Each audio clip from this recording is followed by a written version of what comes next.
The weather conditions, of course, are what made that rescue so dangerous. MSNBC meteorologist Steve Sosna joins us now with more on what the winter in the South Pole is like. Yes, and Steve, it makes Fargo feel like a Caribbean destination.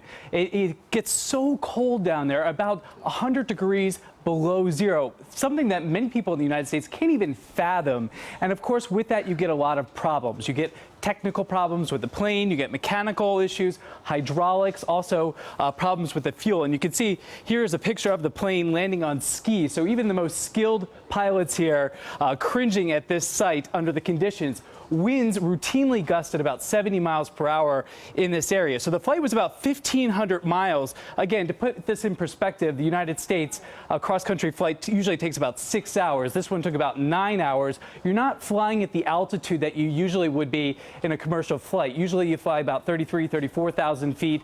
These planes are flying at about 10,000 feet because the air is so cold and so dense.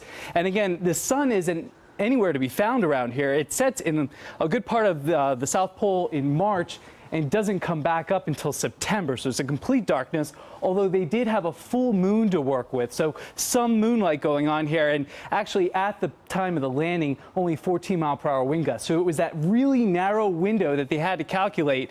But again, 80 degrees below zero is the current temperature right now. The coldest temperature ever experienced in the United States up in northern Alaska was 79.8 below zero. So we haven't even matched that in the United States.